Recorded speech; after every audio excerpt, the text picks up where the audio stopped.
Quero convidar você a abrir a sua Bíblia comigo em Salmo 119. Salmo 119, versículo 105. Enquanto você abre a sua Bíblia em Salmo 119, verso 105, o título da mensagem de hoje é: Depois das trevas, a luz. Depois das trevas, a luz.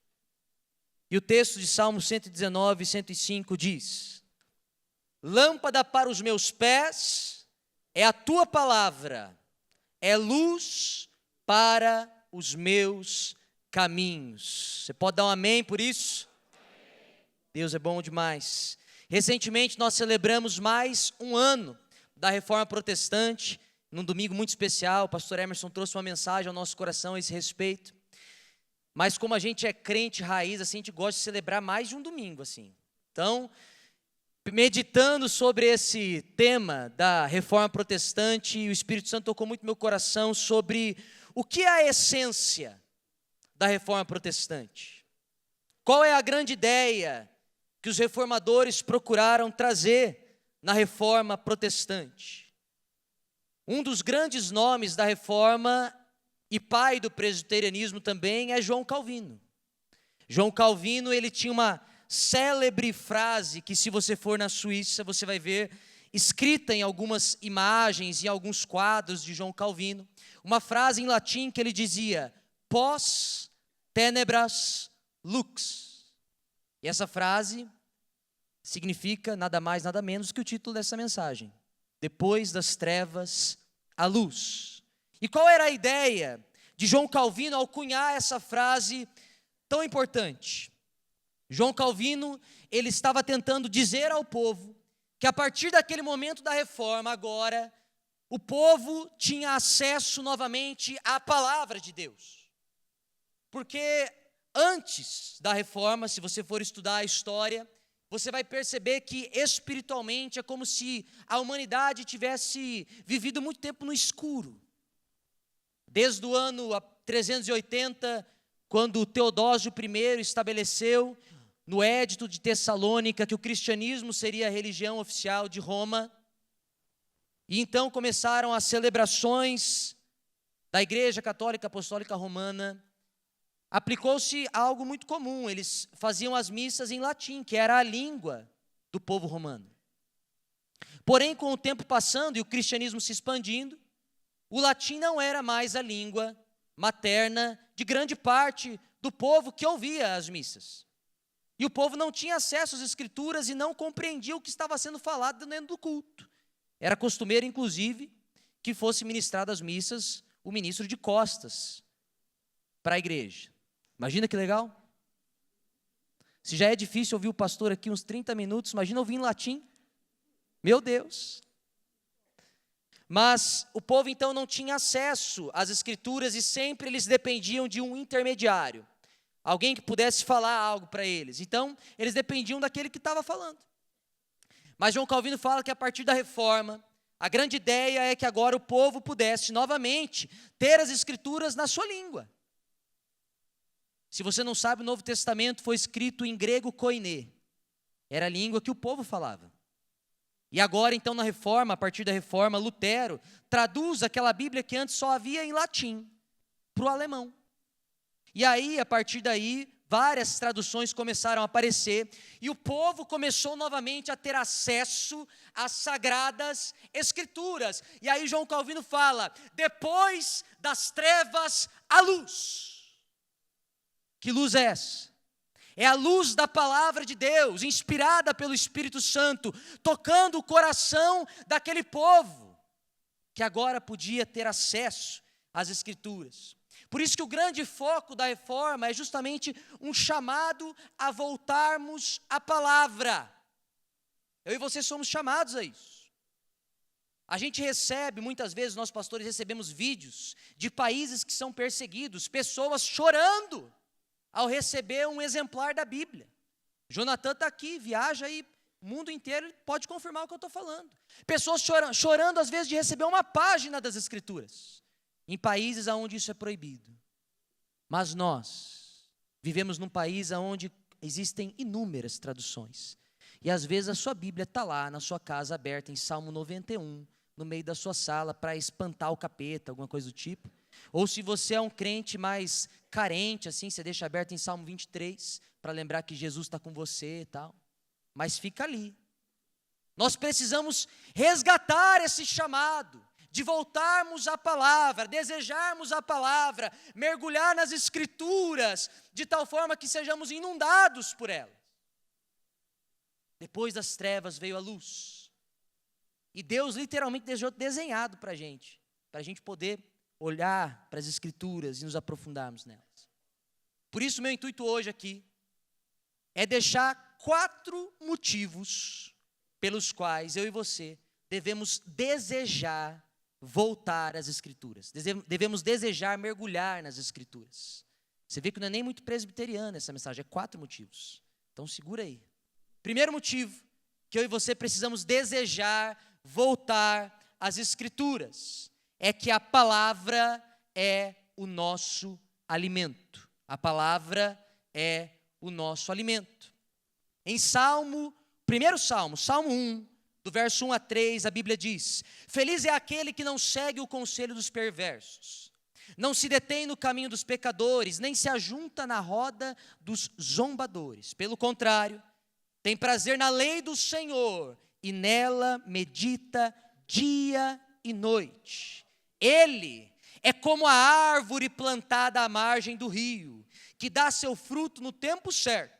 Suas folhas nunca murcham e ele prospera em tudo que faz. A Bíblia nos fala que quando nós mergulhamos nela, nós nos tornamos como uma árvore frondosa, plantada junto ao rio. Nós nos tornamos, vamos dizer, quase que símbolos de uma fé, pilares dentro do corpo de Cristo. Essa é a ideia. A palavra de Deus, ela é o nosso alimento. Não negocie seu alimento espiritual, meu irmão, minha irmã. Não negocie. John Piper, um pastor batista muito conhecido, vivo hoje, ele tem uma frase que ele fala o seguinte: se você teve tempo para se alimentar, você teve tempo de ler a Bíblia.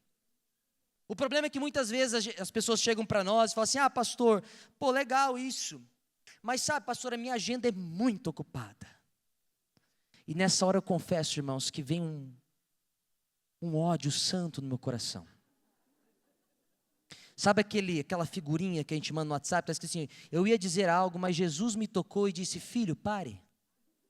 E aí eu paro, faço uma cara de paisagem, falo: irmão, vou orar então para Deus liberar a sua agenda, quem sabe você perdeu o emprego, brincadeira. Mas a ideia é justamente que nós precisamos entender que a prioridade deve ser meditar nas Escrituras. Eu tenho certeza que a agenda de John Piper, um pastor internacionalmente famoso, é mais ocupada do que a sua. E ele disse, em uma entrevista onde ele disse essa frase, que ele já deixou de se alimentar para ter tempo de ler a Bíblia.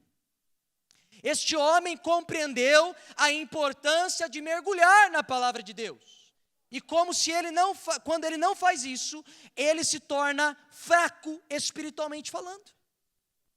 Se nós nos alimentamos, o alimento ele gera o quê? Robustez, maturidade. Quem se alimenta, você vê a pessoa é vistosa. É tipo casa de vó, você vai na casa da avó e fala: nossa filho, você está gordinho, está bonito, corado. Tá vistoso, né? Então essa é a ideia. Quando você se alimenta, você se torna robusto, maduro. Mas e se alguém não se alimenta, não come? O que acontece? Você vai definhando. A falta de alimentação gera morte. E espiritualmente falando é a mesma coisa, meu irmão, minha irmã. Se você negocia o seu alimento espiritual, como você espera enfrentar os obstáculos da vida? Espiritualmente falando, você está lá sofrendo de inanição espiritual. Vem o inimigo tentar lá seu coração, você não aguenta não. Vem uma dificuldade, uma circunstância difícil, não se sustenta, a casa está sendo edificada sobre areia, não sobre a rocha. Não negocie o seu alimento espiritual. Se nós negociamos cada vez mais, vamos nos tornar mais fracos espiritualmente. Mas se nós não negociamos e nos alimentamos, nós vamos fazer o quê? Vamos nos tornar também mais maduros. E a palavra de Deus fala que Deus nos chama a atingir uma maturidade espiritual. Caso contrário, você sempre vai ser aquele bebezinho que só se alimenta do leite. Paulo fala que nós somos chamados agora a crescer, a nos alimentarmos do alimento sólido espiritual. Por isso, meu irmão, minha irmã, Deus está te convidando, te chamando a mergulhar nas Sagradas Escrituras para que você cresça e para que você seja um pilar dentro do corpo de Cristo. Como uma árvore frondosa, plantada junto ao rio, que dá fruto no tempo certo. É Deus que sustenta. Nós somos chamados a esse mergulho.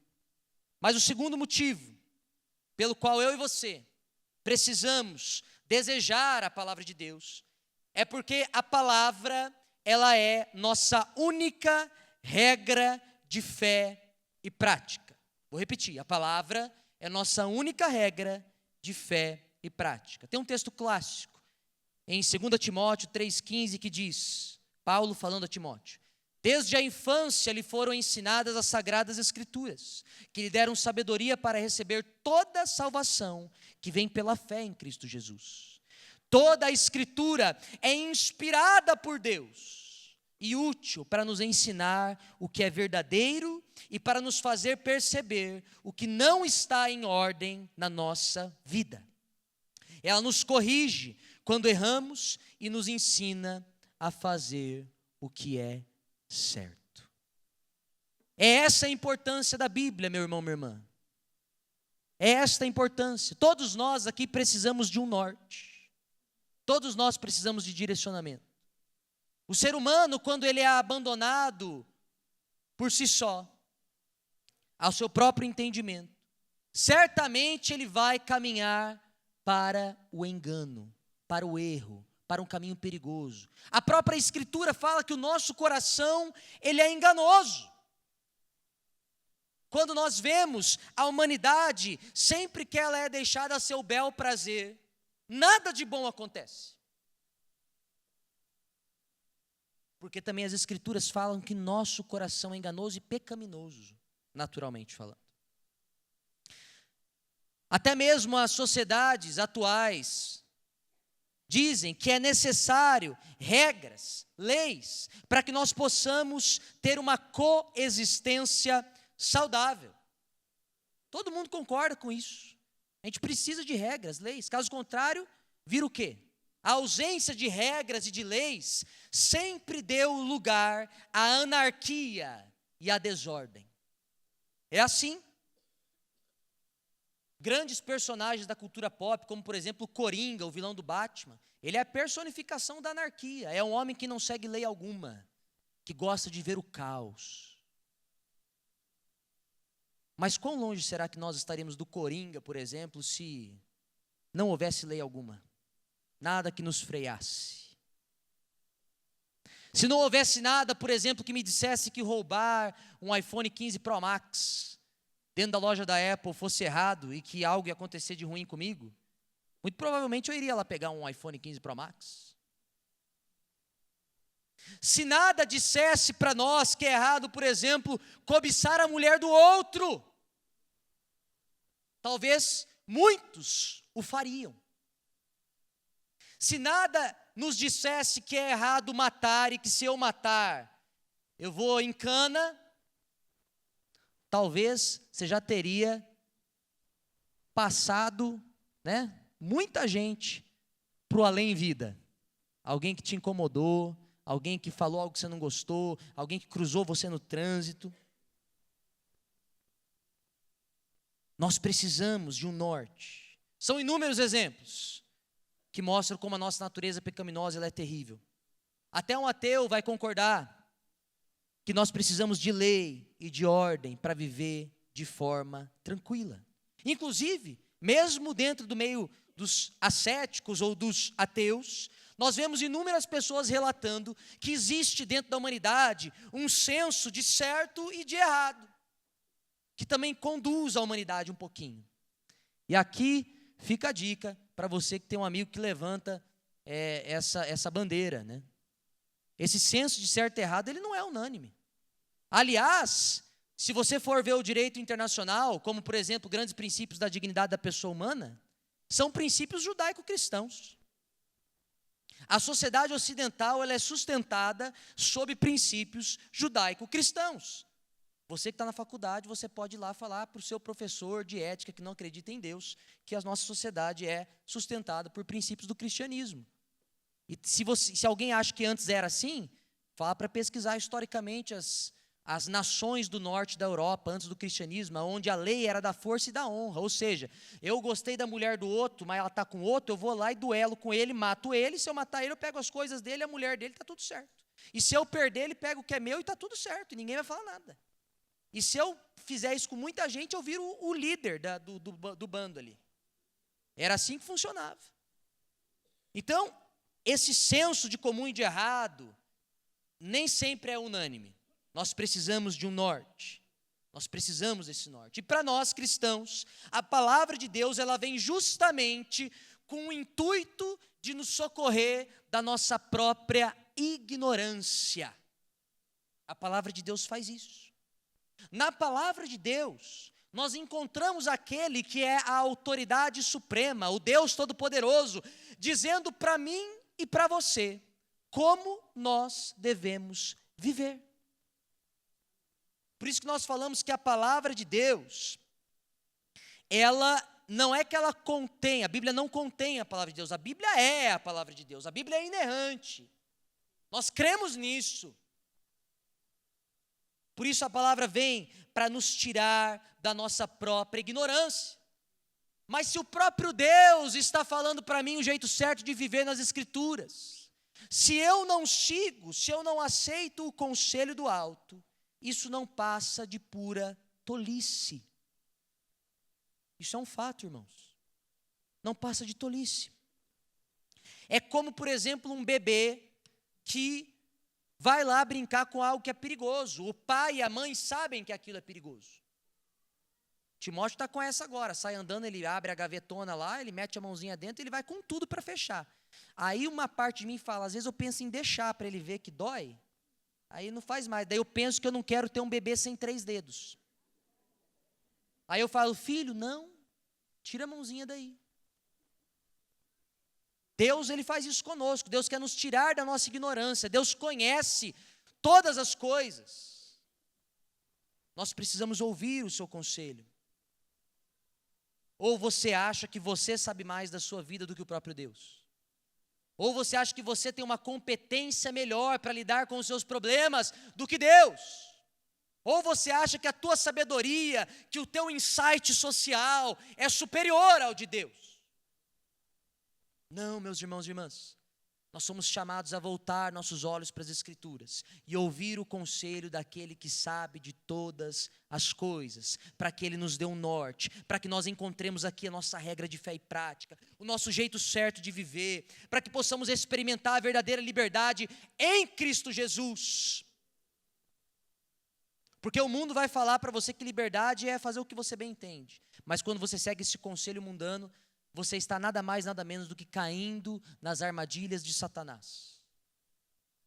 Mas quando você ouve o conselho do Altíssimo, e você experimenta o conselho do alto, você experimenta a verdadeira liberdade em Jesus Cristo.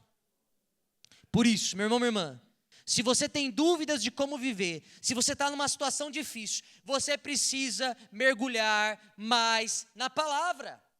Você precisa. Para que você possa conhecer os princípios de Deus, para que você possa conhecer a sua vontade, para que você viva do jeito que Ele deseja que você e eu vivamos.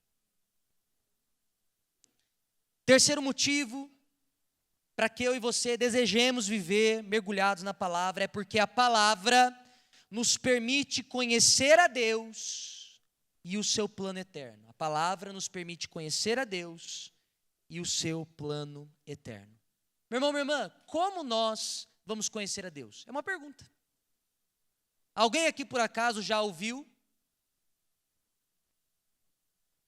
A própria Bíblia diz que ninguém viu Deus Pai, vamos dizer assim, materializado em sua frente.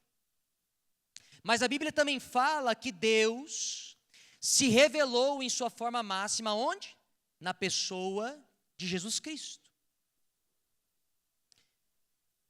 Outra pergunta então para você, meu irmão, minha irmã. Por acaso você já viu Cristo pessoalmente? Por acaso quando você sair deste culto, você vai encontrar Jesus Cristo em alguma pizzaria, sentar com Ele e falar: pô Jesus, e aí, foi massa demais o culto? Conta como é que foi a sua semana, eu vou contar como é que foi a minha. Não, você não o viu. Você não conviveu com Cristo. Se nós queremos conhecer a pessoa de Jesus Cristo, conhecer mais de Deus, nós precisamos mergulhar nas Escrituras. Porque as Escrituras apontam para Deus. As Escrituras nos revelam quem Deus é. Emil Brunner, um grande teólogo europeu, ele fala que nosso Deus é o Deus que se autorrevela. E aonde ele se autorrevela? Da forma máxima, na pessoa de Jesus. E aonde podemos ver isso? Nas Escrituras. Quer conhecer a Deus? Mergulhe nas Escrituras. Deseje as Escrituras. O Evangelho de João, capítulo 5, verso 39, Jesus diz aos mestres: vocês estudam minuciosamente as Escrituras, porque creem que elas dão vida eterna. Mas as Escrituras apontam para mim. É isso que Jesus fala. É na palavra de Deus que eu e você vamos encontrar o próprio Deus se apresentando. Nós precisamos urgentemente abandonar a ideia de Deus que nós criamos por nós mesmos. Como um autor ateu dizia, Feuerbach, ele falava o seguinte, que Deus na verdade não existe. Que Deus é uma projeção do nosso interior insatisfeito com o mundo e que ordena coisas a nós. Esse Deus que não existe, ele não existe mesmo, mas o Deus que se autorrevela existe e ele está revelado nas Sagradas Escrituras. Eu e você precisamos abandonar uma imagem de um Deus criado pelos nossos desejos, pelos nossos achismos, pelo nosso jeito de pensar. E nós precisamos nos render à sua autoapresentação, nós precisamos nos render à revelação de Deus nas Escrituras. Porque tem muita gente falando que crê em Deus, que segue Jesus, mas quando você vai perguntar para essa pessoa sobre Deus, sobre Jesus, na verdade, esse Deus, esse Jesus que ela crê, que ela fala, não tem nada a ver com Deus e com Jesus da Bíblia, nada. É aquele tipo de pessoa que fala assim: não, pastor, mas Deus jamais faria isso. Quem disse? Sabe, meu irmão, minha irmã, Deus está te convidando a conhecê-lo de verdade, da forma como Ele se apresenta para nós. Irineu de Lyon, bispo grego e teólogo do século II, ele fala: ninguém pode conhecer o Pai a não ser pela palavra de Deus, isso é, pelo Filho revelando a Ele, e nem pode ter conhecimento do Filho a não ser pela boa vontade do Pai. Esse é o convite que Deus nos faz, de conhecermos a Ele de verdade. E sabe o que vai acontecer, meu irmão, minha irmã? Quando eu e você, quando nós conhecermos a Deus de verdade, o conhecimento de Deus moldará quem você é. É impossível conhecer o Deus das Sagradas Escrituras, o Deus que é, que era e que há de vir, e permanecer da mesma forma. Não dá. Se você se encontrar de frente com um caminhão no meio da estrada, você já não vai sair do mesmo jeito. Se você se encontrar de frente com Deus Criador de todo o universo, o Altíssimo, Soberano, Poderoso, você não vai sair do mesmo jeito. Conhecer a Deus moldará você de tal forma que ou você o odiará profundamente, caminhando em direção completamente oposta a Ele, ou você se renderá a Ele completamente. E ao se render a Deus completamente, essa comunhão e a intimidade com Ele vai fazer com que você cada dia mais se torne mais parecido com Ele. Nós somos moldados por quem Deus é. Deus disse isso para Abraão: anda comigo e sê perfeito. Conhecer a Deus fará com que você viva uma vida de mais santidade e de mais intimidade com Deus. Sabe por quê? É igual você ter um grande amigo, sabe, um grande amigo, uma grande amiga, aquela pessoa que você gosta, você quer conversar, você quer assistir um filme no cinema, você quer conversar de alguma série, ou se você for uma pessoa intelectualmente mais avançada, você quer conversar de algum anime com ele, e aí você vai fazer o seguinte, você tem essa intimidade com essa pessoa, você quer passar mais tempo com essa pessoa, está me entendendo? Com Deus é a mesma coisa, quando você conhece ao Senhor, e você vê as suas infinitas belezas, você há de desejar passar mais tempo com Ele. Você há de desejar viver uma vida que o agrade. Você há de desejar fazer isso. Hebreus, o finalzinho de Hebreus, a palavra de Deus fala que quando nós realizamos boas obras, essas boas obras alegram ao Senhor. Você vai desejar alegrar a Deus com as boas obras, com uma vida santa. É isso que vai acontecer. Conhecer a Deus vai fazer com que você tenha mais prazer e mais alegria em adorá-lo. Você vai desejar, você vai entender que você veio dele, você vai para ele, você vai compreender para que você está aqui, o sentido real da tua existência. Você vai ter prazer em adorá-lo, porque você vai desejar glorificar as belezas de Deus. E eu vou dizer um parênteses aqui, quanto mais nós vivemos em santidade, mais podemos ver as belezas de Deus e mais vamos querer ter mais santidade e glorificar mais a Ele. Um dos pontos mais graves do pecado na vida de um cristão é que o pecado nos cega. Ele fecha os nossos olhos para que nos torne incapazes de ver as belezas de Deus. E isso é fatal para um cristão. Mas quando nós conhecemos a Ele, temos mais prazer em adorar. Conhecer a Deus vai fazer com que eu e você aprendamos a confiar mais nele. Como é que você vai confiar em alguém que você não conhece? Vamos supor que agora, nesse exato momento, o pastor Emerson levante ali daquele banco e fale assim, Pedro, é o seguinte, o Gabriel precisa que eu vá buscar ele lá, acontecer algo urgente, estou sem meu carro, você pode me emprestar o seu carro? Claro, eu conheço o pastor Emerson. Ele vai pegar a chave do meu carro, ele vai sair lá, e eu vou emprestar o carro para ele. Agora, irmão, se eu não te conheço, não leve a mal. Se você pedir o carro emprestado, eu não vou emprestar, não. Porque eu não te conheço. Você está me entendendo? É isso. Eu falo assim, quando meu pai viajava comigo, eu, criancinha, entrava no banco de trás com meus brinquedinhos e eu dormia. Sabe por que eu dormia? Porque eu confiava em quem estava no volante. Por isso que eu dormia. Porque eu sabia que se fosse necessário, meu pai daria a própria vida para eu ficar vivo. Quando você conhece a Deus, a partir das Escrituras, através do agir do Espírito Santo de Deus, nas Escrituras, na sua vida, você vai confiar mais nele. Você vai aprender a ter mais fé, você vai crer mais, você não vai ficar com tanto medo diante das circunstâncias. Meu irmão, minha irmã, você está muito ansioso ultimamente, você está tendo dificuldade de dormir à noite, as preocupações da vida estão tomando seu coração de tal forma que você não tem mais paz. Quero te dizer uma coisa, volte para as Escrituras, conheça mais a Deus. Eu tenho plena convicção que se você conhecer mais a Deus, uma paz que excede todo entendimento vai tomar o teu coração e você vai poder dormir tranquilinho no banco de trás, porque você confia em quem está no volante. É isso que vai acontecer. Ian Bounds, um escritor fantástico, ele fala, a fé cresce lendo e meditando na palavra de Deus. A fé cresce. Por quê? Porque nós conhecemos mais a Ele. Não apenas isso, mas ao mergulhar nas Escrituras e conhecer mais de Deus, nós também vamos poder conhecer o seu plano eterno. Dentro da teologia nós temos uma área chamada teologia bíblica, e para quem gosta de filme de Hollywood, essas coisas do tipo, teologia bíblica é como se fosse o storytelling de Deus, assim. É como se fosse a grande história, o macro, como se fosse o que Deus quis fazer do começo ao fim. E quando você conhece mais sobre o plano eterno de Deus, várias coisas nas Escrituras começam a fazer mais sentido.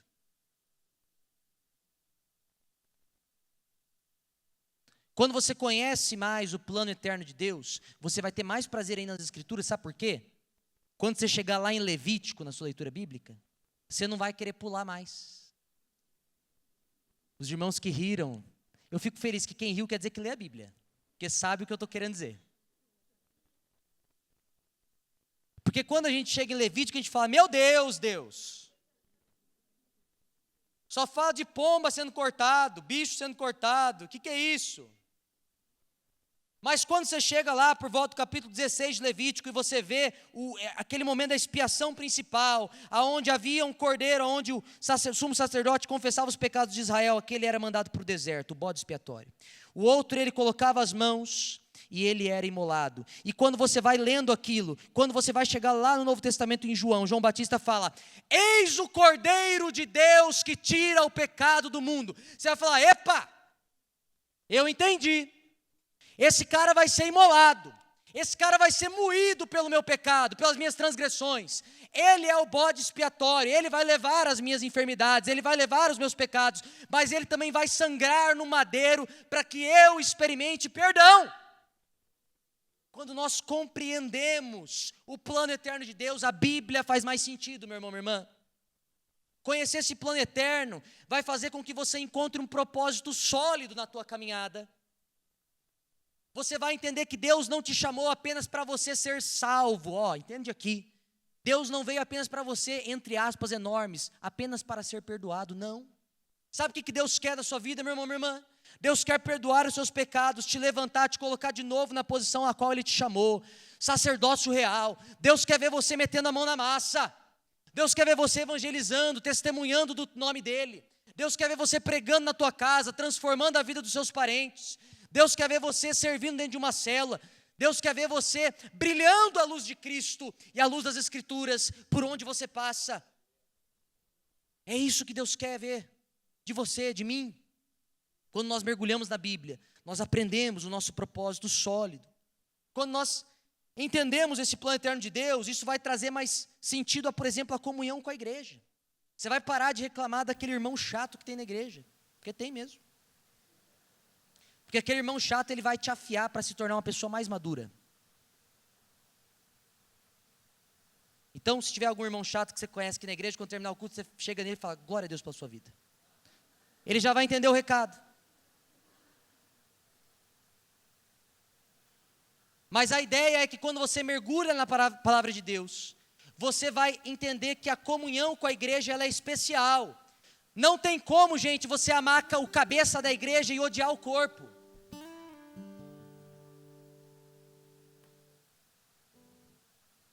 Não só isso, você vai entender melhor o ministério, a importância de servir.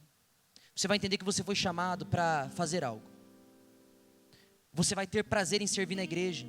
Eu louvo a Deus por irmãos e irmãs que chegam aqui muito antes, irmãos da diaconia, dos pilares que chegam aqui horas antes do culto começar, o pessoal do louvor que chega muito antes e que vão tocar mais um tempão aqui atrás de mim. Aleluia.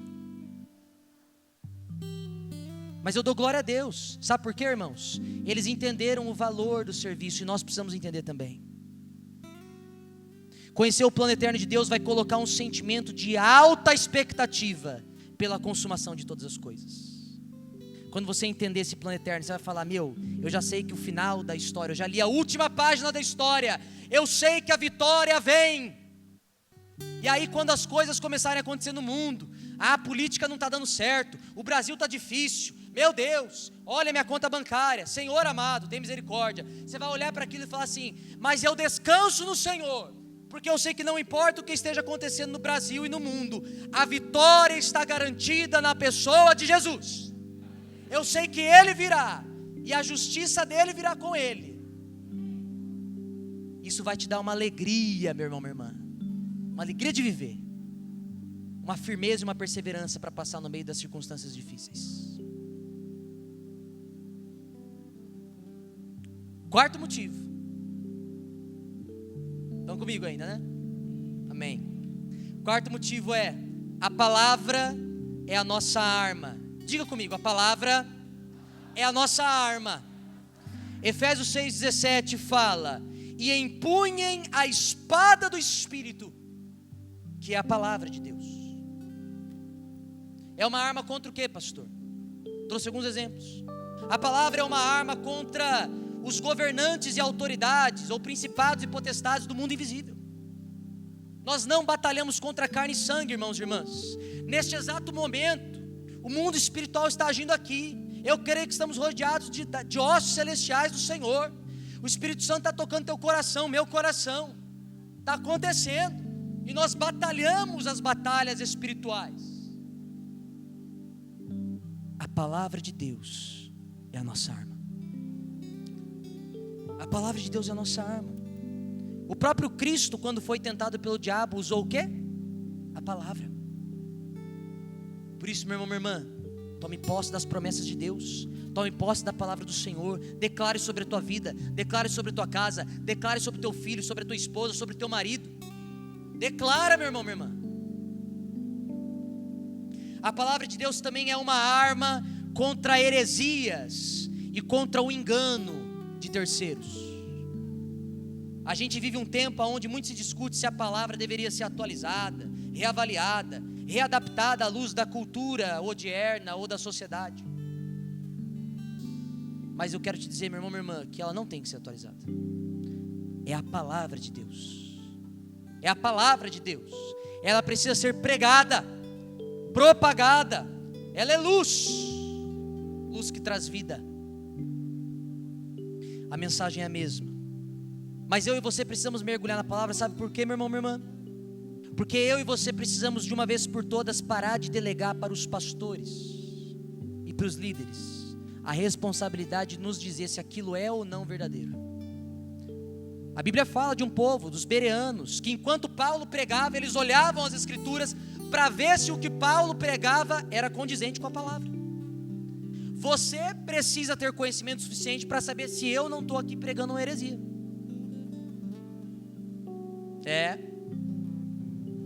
Para que você não seja enganado. Hoje a gente está na era da internet. O pessoal ouve muito pastor de fora. E glória a Deus por vários deles. Eu louvo ao Senhor. Ministérios preciosos nós temos no mundo. Mas tem muita gente aí que só pela graça do Senhor Jesus.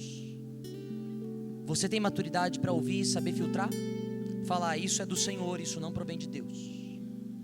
Nós precisamos entender que um dos princípios da reforma era justamente o sacerdócio universal de todos os crentes. Maridão, para você é o primeiro pastor da sua esposa. Você precisa pastorear o coração da sua mulher. Você precisa mergulhar nas escrituras. Seu filho precisa ver você lendo a palavra. Você precisa ser lugar seguro. Você é responsável por saber se o que eu estou pregando aqui é ou não do Senhor. Nós somos chamados a julgar todas as coisas. Você sabia disso, meu irmão, minha irmã? Tem gente que fala, pastor, mas eu não... A Bíblia fala, não julgueis, eu não posso julgar. Errado. Olha o que a Bíblia fala em João 7,24. Não julguem de acordo com as aparências, mas julguem de maneira justa. Quer outro? 1 Coríntios 6,3. Por acaso vocês não sabem que havemos de julgar os próprios anjos? Quanto mais as coisas desta vida. Você sabia que você vai julgar os próprios anjos? E aí você tem medo de julgar algo que está na sua frente? O que a Bíblia condena? O julgamento hipócrita, que aponta o dedo para o outro de algo que você está fazendo. Mas a Bíblia fala que nós precisamos julgar todas as coisas. Através do quê? Da palavra de Deus. Mas a Bíblia também ela é uma arma contra o meu próprio coração enganoso. Muitas vezes nós somos enganados pelos nossos desejos, pelo nosso coração, pela nossa cultura, e a gente cria um monte de pressuposto falso. Eu e você, nós precisamos ser confrontados pela Bíblia. Nós precisamos parar de ler a Bíblia procurando um versículo para jogar na cara daquele irmão ou daquele parente e começar a ler a Bíblia contra a gente. Olha o que a Bíblia está falando que eu preciso mudar. Olha o que a Bíblia está falando que eu preciso me atentar, fazer, pensar. A palavra de Deus vem para ser uma arma contra o nosso próprio engano. Isso é maravilhoso, porque Deus ama o filho que Ele disciplina. Nós precisamos ser disciplinados e confrontados pela Escritura, para que possamos atingir uma estatura de santidade, de maturidade na presença do Pai. Amém ou não amém?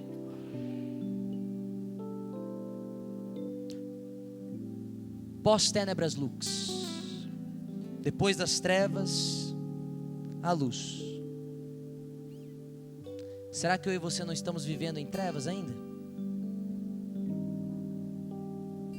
Será possível que talvez até mesmo dentro de uma igreja, nós ainda vamos insistir em continuar vivendo no escuro? Será que é possível que mesmo tendo o privilégio de poder acessar a palavra de Deus em inúmeras versões, nós vamos abrir mão disso? Não. Eu creio que essa noite é uma noite de mudança. Eu creio que essa noite é uma noite de decisão. Eu quero fechar com uma citação de Andrew Murray, um pastor sul-africano. Ele diz o seguinte, presta atenção, abre seus ouvidos agora. Todas as infinidades de Deus e do mundo eterno habitam na palavra como a semente da vida eterna. E como o carvalho adulto é tão misteriosamente maior do que apenas a bolota da qual brotou. As palavras de Deus são apenas sementes, das quais as poderosas maravilhas da graça e do poder de Deus podem crescer. Esse é o convite, meu irmão, minha irmã. Esse é o convite de Deus para você nessa noite, para a minha vida, para a sua vida. Sairmos do escuro, caminharmos na luz. A tua palavra é luz. Luz para os meus pés é a tua palavra. É luz para os meus caminhos. Imagine só, meu irmão, minha irmã, se nós, todos nós aqui, abraçássemos esse chamado. Se tivéssemos uma igreja que mergulhasse de forma intensa nas Escrituras, com a inspiração do Santo Espírito de Deus, homens e mulheres capacitados na palavra, que nem diria Paulo para Timóteo, que manejam bem a Escritura e que não têm do que se envergonhar. Aonde será que não estaríamos? Quantas vidas não seriam impactadas através da sua vida, da minha vida? Quantas famílias não seriam transformadas a partir da luz da palavra de Deus? Quantos novos líderes não surgiriam, pastores? Como a cidade de Londrina não seria impactada? Ah, pastor, mas eu não sei como começar. Não sei. Meu irmão, se você está ouvindo essa mensagem hoje e você realmente não sabe, eu me coloco à disposição, e eu tenho certeza que todos os pastores aqui também, para falar para você como você pode começar. Vai ser para nós um prazer, vai ser para nós uma alegria poder te acompanhar nessa jornada tão linda. Me veio na memória agora, na minha célula, muitos anos atrás, um jovem novo chegou em mim e falou: pastor, eu não consigo ler, eu não consigo nem ler, pastor, direito. Eu falei: irmão, fui lá, falei: ó, pega essa Bíblia aqui, uma linguagem bem tranquila, vamos começar. Fui junto com ele. Esse que era um menino hoje é um homem casado, pastoreia o coração da sua esposa, tem trazido vidas, pessoas que estavam no mundo para Jesus, ama a palavra de Deus, está na minha célula ainda. Ele é uma bênção. A palavra de Deus muda a nossa trajetória. Se você não sabe onde começar, nós temos planos de leitura bíblico. Eu tenho um que eu uso, todos os anos eu uso um plano de leitura que permite que você leia a Bíblia toda em um ano. Já tenho usado há muito tempo, posso te passar com o maior prazer. Mas se você fala: pastor, tem dificuldade, começa lendo um versículo, 2, um capítulo. Já você vai ver o que a palavra de Deus vai começar a fazer com você. E você vai ter um prazer tão grande que aí um capítulo vai parecer pouco. E você vai desejar cada dia mais e mais mergulhar nas Escrituras. Depois das trevas, a luz. Deus te chama para viver nessa maravilhosa luz da palavra de Deus. Amém?